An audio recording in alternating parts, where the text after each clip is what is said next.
Okay, mga kapatis, unboxing and short review tayo ulit. Na-unbox natin ngayon yung Rival 710 ng Steelseries. So, binili ko yung mouse na to kasi yung Rival 600 ko after 3 years bumigay na yung scroll. Hindi na siya nag-click at nagsascroll ng tama. Kaya umorder na ako ng bago. Bakit ito yung order ko? Well, bukod dun sa gimmick niya na may LED screen, hindi ako masyadong fan ng mga bagong usong mice ngayon or mouse, yung mga Aerox. Hindi ko trip yung itsura, tsaka tingin ko madali siyang pasukan ng dumi. So yun, unbox natin yung mouse, tapos tingnan natin yung laman sa loob, tapos discuss natin yung specification. Okay. So ito yung tsura ng box. Sobrang ganda, high quality. Siyempre, considering yung price, most likely ayos na ayos yung packaging niya. Okay. Buksan natin.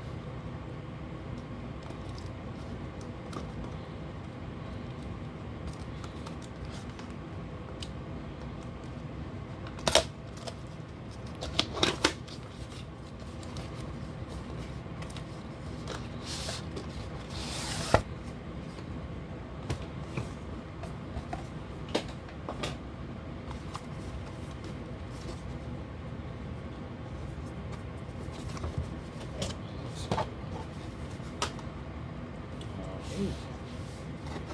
So, ito yung tsura ng box sa loob. At ito yung tsura ng mouse. So, ito yung pinaka-mouse. Tapos, tingnan natin yung cables na kasama.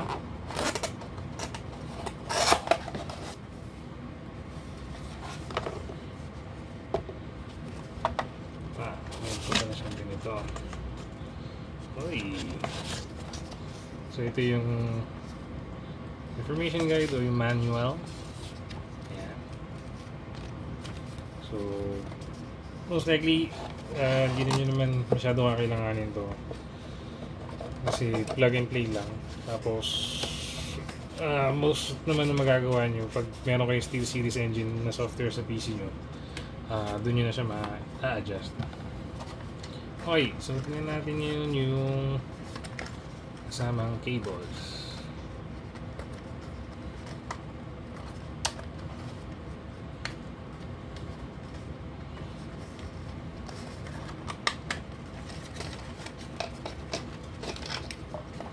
Okay, nice. So dalawang klaseng cable yung sinama nila. Isa braided, yung isa yung regular cable. So okay yun. Nagbigay sila ng extra cable.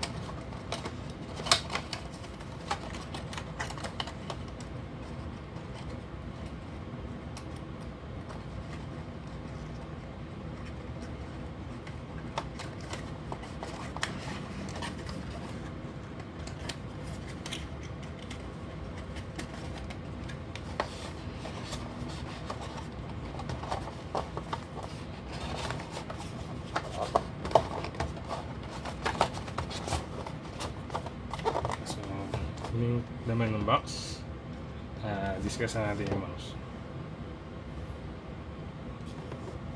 Okay.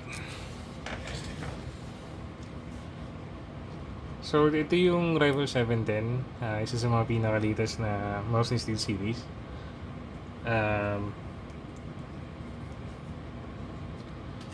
Ano yung pinakakaiba dito? Yun nga, meron siyang LED screen dito. Although maraming nagsasabi unnecessary naman daw to. Kumbaga king of gimmicks nga daw tong mouse na to. Pero for me, okay lang naman na may ganyan siya, additional feature. Most likely hindi mo naman masyado titignan to eh. More on aesthetics lang. Uh, kung in-game, most of the time sa screen ka naman talaga nakatingin. Isa pang kakaiba dito, meron siyang tactile feedback or nagva-vibrate yung mouse na to. Pero ang alam ko, certain games lang yung supported nun. Okay. So, yung mouse na to, design niya for right-handed. Medyo malaki tong mouse na to. Pero yung design na to, suitable siya for palm, tsaka kung claw type yung paghawak mo sa mouse. Okay. So, basahin natin yung specifications niya. So, yung total length niya is 124.8 millimeters. Tapos, yung height is 41.7. Tapos, yung pinaka-width niya, ito, 76.2 millimeters. Okay.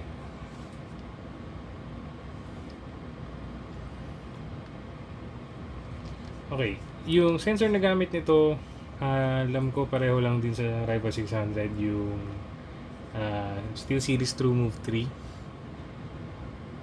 3. So far, sobrang ganda naman nung sa experience ko, sobrang ganda naman nung sensor na yun. Wala kang magiging issue. I believe isa sa pinakamagagandang sensor sa market ngayon.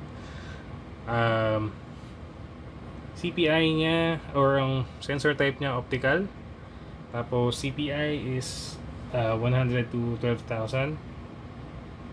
Tapos ang IPS niya is 350 plus. Okay, so ito itsura ng sensor. Ayan.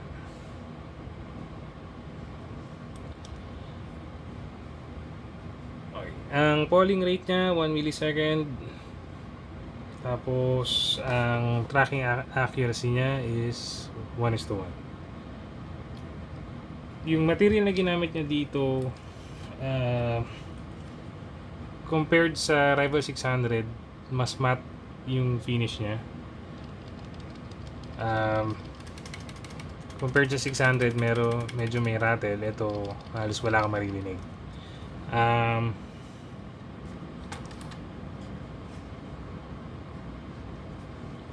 Ito yung scroll niya. Mas mukhang solid siya kumpara doon sa 600. So, ito rin yung tunog mong click. Tapos, meron kang CPI adjustment button dito. Pareho nga sa Rival 600. Tapos, meron kang extra 3 buttons dito sa gilid para sa thumb mo. Okay, so may RGB lighting din siya. Although wala dun sa sides tsaka sa ilalim, itong logo lang tsaka itong sa scroll. Unlike sa Rival 600, meron pa siyang mga additional lightings dito. Okay, kagandahan dito, nakikita ko yung grip na ginamit nila.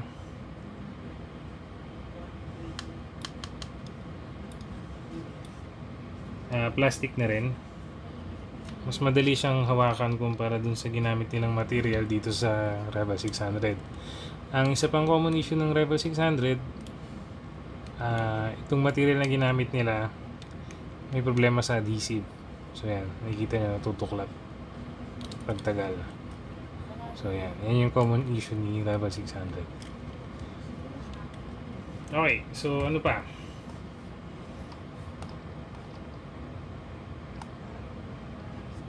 Ang kagandahan pa pala dito sa mouse na to, yung pinaka-sensor niya modular. So pwede nyo i-swap. Let's say nasira or meron na silang nirelease na bago, pwede nyo palitan. But then again, yung mouse na to, wala ka namang magiging issue in terms sa sensor niya.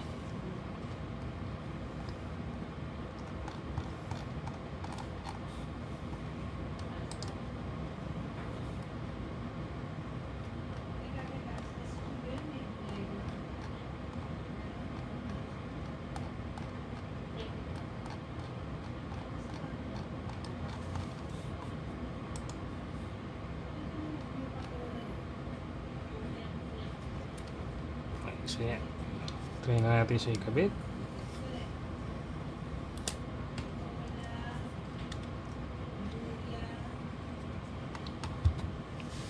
Tanggalin natin yung plastic.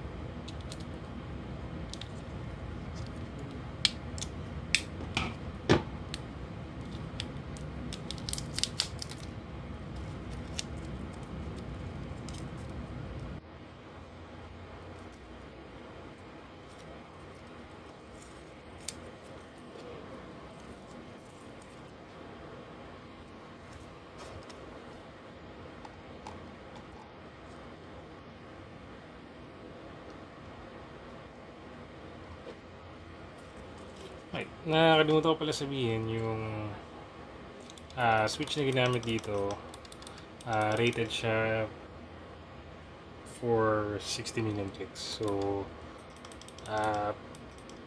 sobrang tagal niya magagamit yung mouse na yun. Unless siguro kung minalas kayo, nagkaroon ng issue agad. But, knowing Steelseries, okay naman yung support nila. Madali rin naman silang kausap if kailangan nyo magpa-RMA. So, kaya natin yung kabit.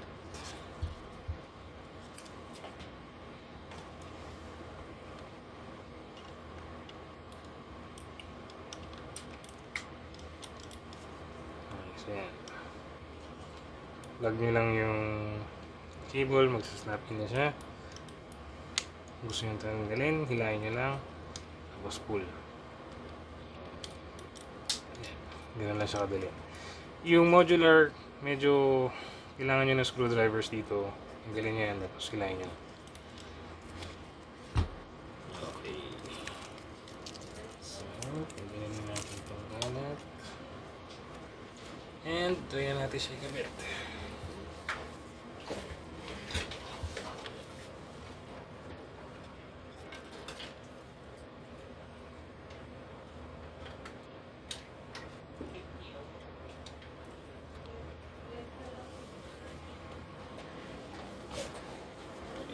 Yan. Set up na yung mouse sa Steelseries software. So, okay. Ito ngayon yung tsura niya pag nakasaksak. Ito yung RGB lighting. So, meron siya dito. Fully adjustable din yan. Pwede nyo rin i-sync sa Steelseries engine. Tapos, andito yung isa pang LED screen niya.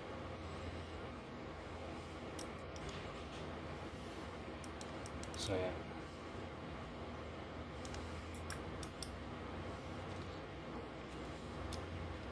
Tanggalin na natin ito.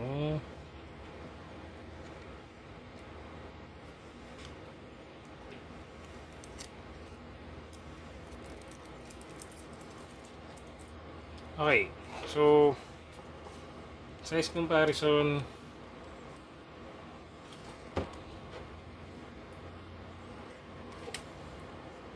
Sa Rebel 600, I guess mukhang mas maikli siya, mas maliit ng konti sa Rebel 600, but in terms naman yung comfort kung hawak nyo,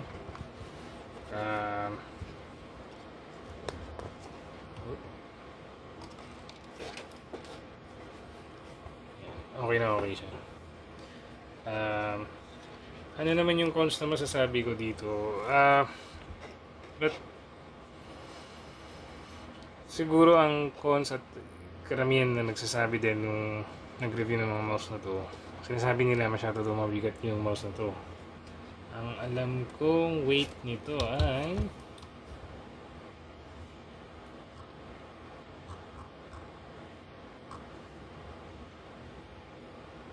nasa 135 grams or 4.8 ounces. Kadalasan, lalo na yung mga pro players, gusto nila siguro under 100 or 100 grams lang yung mais nila.